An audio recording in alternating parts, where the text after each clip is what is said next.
இது எல்லாத்துக்கும் தீராத குழப்பம் இருக்குது. இப்படி ஒரு புற்று சிட்டிக்குள்ள திருப்பூர்லயோ அல்லது கோயம்புத்தூர்லயோ நம்ம பொள்ளாச்சிலையோ உடுமலையிலையோ சிட்டிக்குள்ள இப்படி ஒரு புற்று இருந்தா என்ன ஆகும்? கோயிலாக்கிடுவோம். பாத்தீங்களா, நாகாத்தா கோயில் அங்க ஆயிருக்கும். அப்போ இது புற்றுனால கோயில் பாம்பு மட்டும்தான் ஞாபகத்துக்கு வருது. ஆனா பாம்பால இப்படி ஒரு இடத்த ஒரு புற்றை ஒருபோதும் கட்ட முடியாது. கரையான்கள் சற்று ஏறக்குறைய 20 கோடி ஆண்டுகளாக இந்த புற்றுகளை கட்டி இப்படியே இருக்கு. 20 கோடி ஆண்டுகளாக இந்த புற்று கட்டு தொடங்குது. மிக மிக இந்த இயற்கையை நுட்பமா பார்த்து கூட அமைச்ச முதல் உயிரினம் கரையான். அதாவது ஒரு ஆண்டுக்குள்ள 4 பருவம் மாறுது. காற்று 4 பக்கம் திசையா அடிக்குது, ஒளி 4 பக்கம் வருது. வருகிற போதெல்லாம் இந்த இது மாதிரியான வச்சுட்டு காத்து உள்ள போறதுக்கான அந்த ஏற்பாடு தான். ஒரு பக்கம் காற்று உள்ள போகுது, இன்னொரு பக்கம் காற்று வெளியே வருது. சூரிய ஒளி உள்ள சமமா போகுது, சமமா வெளியே வருது. ஏன் அந்த வேலை செய்யுதுன்னா உள்ள ஒரு பெரிய தோட்டம் இருக்குது. இதுக்குள்ள இது ஒரு 5 லட்சம் வரைக்கும் கரையான்கள் சேர்ந்து வாழுது. உள்ள ஒரு தோட்டம் வச்சிருக்குது. தோட்டத்தில் என்ன வேலைன்னா காளான் பயிரிடுற வேலை தான் அது செய்யுது. இப்போ இல்லை, 20 கோடி ஆண்டுகளா. எப்படி காளான் பயிரிடுதுன்னா இது சீக்கிரம் அந்த புல்லெல்லாம் காஞ்சிரும். நீ பாருங்க, இப்போ இந்த பனி காஞ்சிரும். புல்லு காஞ்ச பிறகு இவ்வளவு சூரம் வெட்டுது. 1 இன்ச்சு 1 இன்ச்சுக்கு வெட்டி இழுத்துட்டு போய் அப்படியே பூஞ்சையை அடுக்கி வைக்கிறது புல்ல கீழே.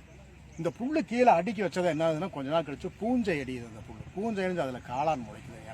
காளானை சாப்பிட்டு தனக்கான உணவை தானே உற்பத்தி செய்து சாப்பிட்டுக் கொள்ளுகிற ஒரு உயிரினமாகவும் கரையான் இருக்குது. 20 கோடி ஆண்டுகளாகவும் கரையான் இருக்குது. கரையான் இவ்வளவு பெரிய புட்டு எடுப்பதற்கு மேலிருந்து எதையும் எடுத்துக்கிறது இல்லை. கரையான் கீழிருந்தே எல்லாம் எடுக்குது. இந்த எல்லா மண்ணும் கீழிருந்து எடுத்துருது, மேலிருந்து எதுவுமே இந்த கரையானை எடுத்துக்கிறது இல்லை. இவ்வளவு அழகா எப்போ எங்கெல்லாம் மழை அதிகமாக வருமோ அங்கெல்லாம் குடை மாதிரி கிளான் கட்டி விடும். நம்ம வச்சுருக்கோம்ல, குடை வச்சுருக்கோம்ல, குடை மாதிரி இருக்கிறதுக்கு மழை அதிகமாக வரும். வெயில் அதிகமாக இருக்கிற இடத்துல இப்படி கூர்மையாக இருக்கும். ஏன்னா அந்த வெயில் ஒளி பட்டு வெளியே போகிற மாதிரி கூட அமைச்சிருக்கு. இவ்வளவு நேக்கா பார்த்து கட்டுற கரையானுக்கு கண்கள் இல்லை. கண்களே இல்லாத கரையான் காலநிலையை சரியாக யூகித்து ஒரு வாழ்விடத்தை கட்டிக்குது. நமக்கு ஏராளமான குழப்பம். நிறைய படித்தவங்க கேட்குறாங்க, சார் என்னதான் நீங்கள் பேசினாலும் படையப்பா படத்தில் ரஜினி பாம்புத்துல கைட்டு பாம்பு தானே பிடிக்காரு, நீங்கள் நினைக்கிற மாதிரி கரையான் வரலையேங்கிற குழப்பம் நமக்கு இன்னுமே நமக்கு ஏமாத்தி வச்சிருக்கோம். இதில் இல்லை. ஏன்னா ஒரு பாம்பால இது கட்ட முடியாது. அதே மாதிரி தான் ஈசலுக்கு ஒரு நாள் தான் வாழ்க்கை. அந்த கரையான் தான் ஈசலா மாறுது. ஆமாம், அந்த ஈசலுக்கு கண்ணு இருக்குங்களா சார்? இந்த கண்டிப்பாக இருக்குது, கண்ணு இருக்குது. அப்போ என்ன ஏன்னா இது இந்த புத்து கட்டுனது யாருன்னு கேட்டீங்கன்னா பனிக்கரையான். ஆமாம், அவங்க தான் இது கட்டுவாங்க. இந்த பனியாட்கள் தேனிகளுக்கு அதான் வேலை. கரையான் புற்று கூரை பண்ணுறது எல்லா வேலை அவங்க தான் பார்ப்பாங்க. அவங்களுக்கு கண்ணு முழுசாக தெரியாது, 2 கண்ணு கூட அவங்க தான் இந்த புற்றை கட்டுறாங்க. உள்ளே இருக்கிறவங்களுக்கு வெவ்வேறு வேலை இருக்குது. அப்போ ஈசலுக்கு ஒரு நாள் தான் வாழ்க்கைன்னு சொல்லுவாங்க. ஈசலுங்கிறது கரையானுடைய வாலிப பருவம், ஆண் பெண் வாலிப பருவம். அப்போ கீழே என்ன ஆகுது, கீழே இருக்கிற இந்த இதில் மக்கள் தொகை அதிகரிக்குது.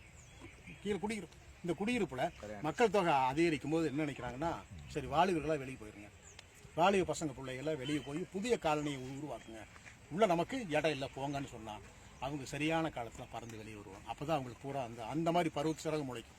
சிறகு முளைச்சா தான் பறக்க முடியும். அவங்களால பறந்து வெளியே சிறகெல்லாம் உதிர்ந்த பிறகு அவங்க அமைக்கிற இதே மாதிரி ஒரு புதிய காலனி தான் இன்னொரு புற்று. இறந்துறது மாதிரி இல்லைங்களா? இறக்காது. சரிங்க. வாலிப பருவத்தில் அதுவும் தேனிலவுக்கு வருகிற அவர்களை பார்த்து ஒரு நாள் வாழ்க்கை என்ன சொல்லுவது எவ்வளவு கேவலமானது.